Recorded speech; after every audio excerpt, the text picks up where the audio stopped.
Perkenalkan, kami dari kelompok 2 yang akan menjelaskan tentang e-commerce. Saya Devina Novitasari yang akan menjelaskan step pertama. Pada step pertama, kita akan mengidentifikasi seluruh entitas yang dibutuhkan berdasarkan kebutuhan bisnis, aturan, dan asumsi bisnis. Yang pertama yaitu company yang berguna untuk menyimpan informasi perusahaan, kedua customer, berguna untuk menyimpan data pelanggan, ketiga platform yang berguna untuk menyimpan informasi produk, keempat produk, kelima kategori, keenam payment, ketujuh wishlist, dan yang terakhir shipment. Nah, pada diagram ini merupakan diagram konseptual awal. Lalu selanjutnya yaitu step kedua, supertype dan subtype. Supertype digunakan ketika ada beberapa entitas yang memiliki atribut dasar yang sama. Pada sistem e-commerce ini, transaction dijadikan supertype karena order, return, dan refund memiliki informasi dasar yang sama. Order transaction menjadi subtype karena hanya transaksi pembelian yang memiliki info pengiriman, platform, dan status pembayaran. Lalu, return transaction menjadi subtype karena pengembalian barang membutuhkan alasan return, tanggal return, dan terkait dengan order awal.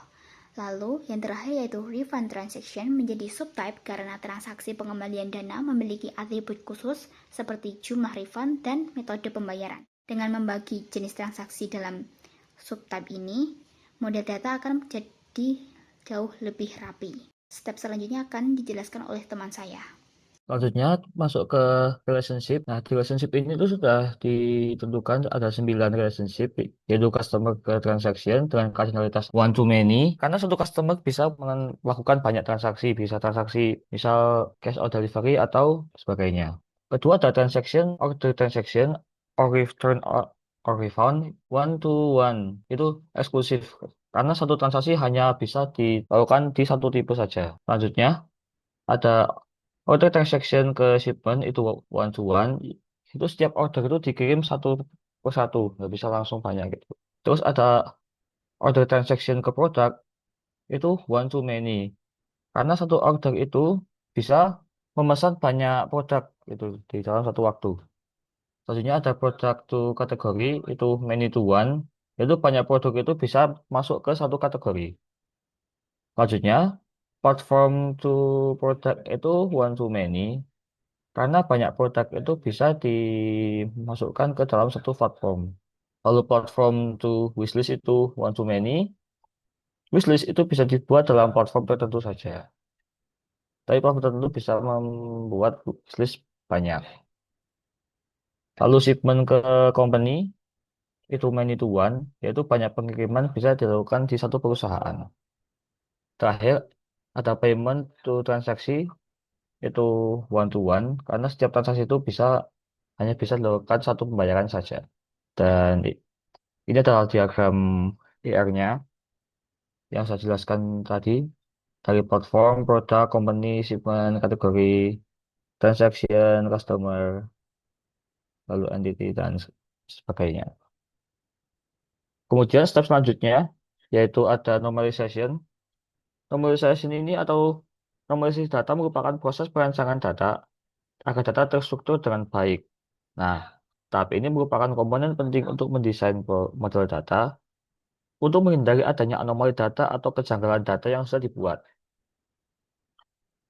Tujuan dari desain database logis ini adalah untuk mengubah desain konseptual ke dalam sistem manajemen database. Nah, database yang telah dihasilkan harus memenuhi kebutuhan penggunaan untuk berbagi data, fleksibilitas, dan kemudahan akses data. Nah, di kelompok kami ini sudah dibuat tabel-tabel berikut, mulai dari PK itu primary key, FK itu foreign key, dan juga ada CK, tapi kita tidak membuat composite key. Nah, dari tabel-tabel ini itu telah memenuhi syarat-syarat dari one one normalization itu 1 NF sampai ke 4 NF. Nah, di 1 NF ini itu bisa dilihat dari tabel berikut sudah semuanya nilainya atomik. Lalu yang 2 NF itu PK tunggal atau komposit sudah dimasukkan ke dalam tabel. Lalu 3 NF itu tidak ada atribut, itu bergantung pada atribut lain. Lalu BCNF itu tidak ada fungsional dependensi yang aneh. Lalu yang terakhir itu 4NF itu tidak ada multi value. Jadi semuanya itu sudah dimasukkan ke kategorinya masing-masing dan value-nya masing-masing. Dan semuanya itu tidak ada yang double gitu. Semua tabel pada ERD sudah memenuhi normalisasi sampai 4NF tanpa perlu pemecahan tambahan. Step selanjutnya akan dijelaskan oleh teman saya. Oke, perkenalkan saya Muhammad Rizky Alfarisi. Di sini saya akan menjelaskan untuk step 5 dan step 6. Pertama untuk step 6. Step 6 ini adalah ARCS atau Mutually Exclusive Options. Nah, pengertian dari ARCS ini sendiri, ini simpelnya adalah pada suatu entity ini, dia itu terdapat suatu opsi eksklusif. Terdapat pilihan-pilihan yang dimana pilihan itu hanya bisa satu saja yang dipilih. Contohnya pada entitas produk. Entitas produk ini memiliki dua pilihan atau dua tipe, yakni produk fisik dan juga produk digital.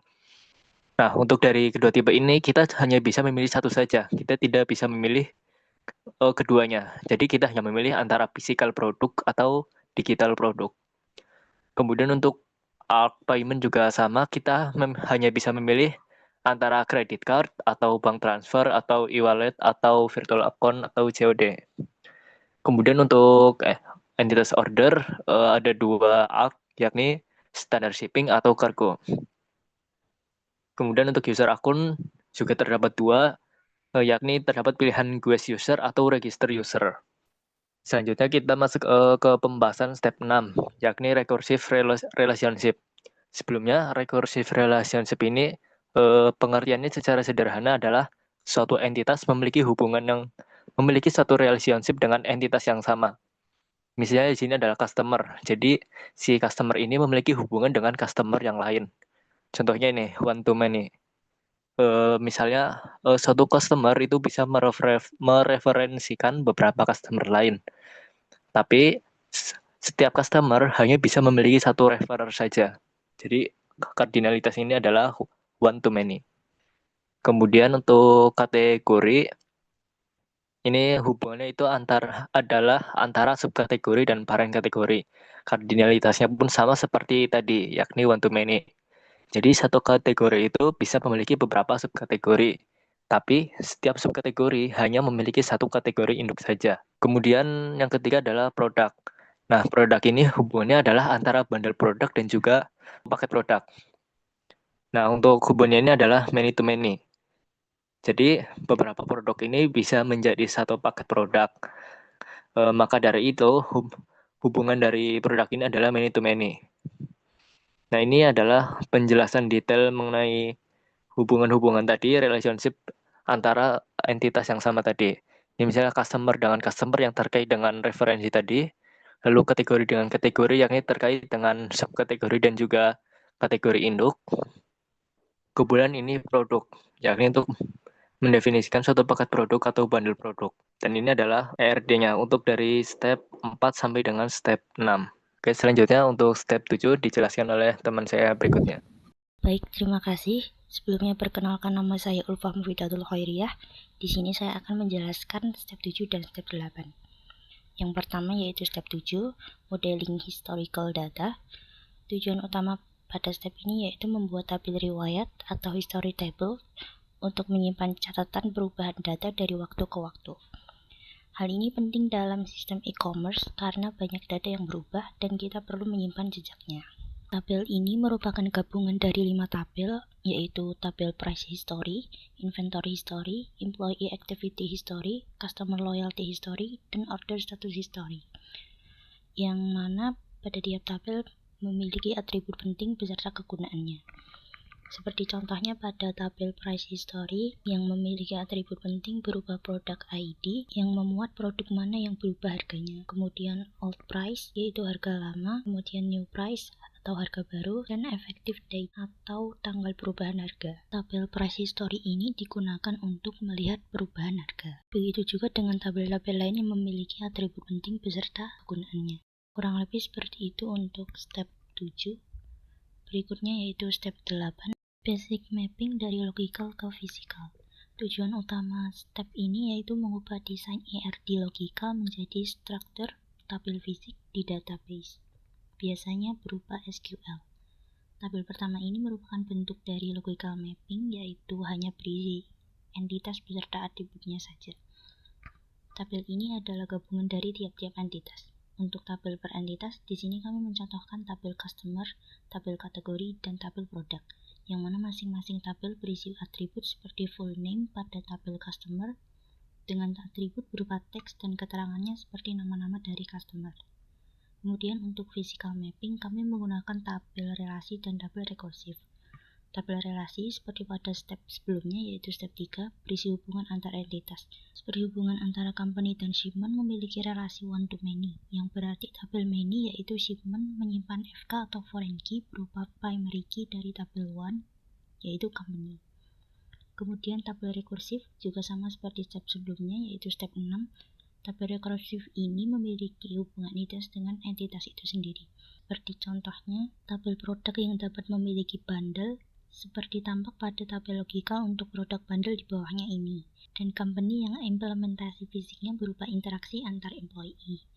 Kurang lebih seperti itu untuk step 8, kemudian dilanjutkan dengan penjelasan SQL oleh teman saya. Oke, berikutnya adalah penjelasan terkait bentuk tabel yang dibuat melalui SQL.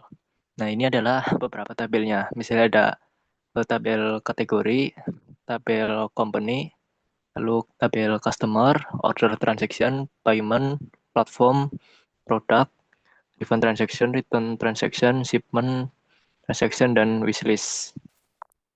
Nah, ini contohnya. Ini adalah nama-nama kolomnya, terus ini data type. Number itu berarti data type-nya adalah berupa angka. Lalu kalau varchar itu berarti berupa karakter, dan maksud dari angka dalam kurung ini adalah maksimal karakternya. Jadi data ini bisa diisi dengan karakter, dengan jumlah karakter maksimalnya adalah 10. Kemudian varchar 2 dengan maksimal karakter 50, kemudian varchar dengan maksimal karakter 200, dan juga untuk platform ID tipe datanya adalah number. Oke, selanjutnya masuk ke pembahasan untuk kodenya. Di sini saya contohkan satu untuk penjelasan kodenya ya, untuk penjelasan SQL-nya. Ini adalah blok kode SQL yang akan membentuk tabel dari company. Jadi kalau ini maksudnya adalah untuk membentuk kolom dari company ID. Nah, ini tipe datanya adalah number seperti yang tadi dilihat. Kemudian untuk constraint-nya, ini maksudnya adalah si company ID ini akan dijadikan primary key. Kemudian ada kolom registration number, oke, seperti yang sudah jelaskan tadi untuk varchar-nya. Lalu constraint-nya adalah unique company. Jadi inti constraint-nya ini adalah si company ini harus memiliki nomor registrasi yang unik. Jadi antara satu company dengan company yang lainnya itu memiliki registration number yang berbeda. Maka dari itu dibuatkan constraint unique company atau unique intinya. Kemudian untuk kolom contact person ini varchar dengan maksimal karakter 100. Component name juga varchar dengan maksimal karakter 150. Kemudian di sini ada keterangan not null, berarti jadi kolom ini itu tidak boleh dikosongkan alias wajib diisi. Kemudian ada component address dengan varchar maksimal karakter 200. Employee dengan tipe data dengan isinya merupakan tipe data berupa angka. Description dengan karakter maksimal 300. Website dengan karakter maksimal 100. Email dengan maksimal karakter 100, dan di sini ada constraint juga. Di sini unik, jadi email antara satu company dengan company yang lain itu harus unik. Kemudian nothing number 3,2. Maksudnya 3,2 ini, jadi 3 ini adalah jumlah dari bit angkanya, dan 2 itu jumlah angka di belakang koma. Jadi ketentuannya misal ratingnya adalah 1,35, 3,75, 2,50. Seperti itu misal. Kemudian ini ada constraint check rating between 0 and 5, berarti ratingnya itu berada di rentang antara 0 sampai dengan 5. Oke, mungkin sekian untuk penjelasan terkait SQL. Baik, setelah mendengarkan penjelasan SQL dari Mas Rizky, sekian presentasi yang dapat kami sampaikan dari kelompok 2. Saya Dimas SMC untuk pamit menutup presentasi. Wassalamualaikum warahmatullahi wabarakatuh.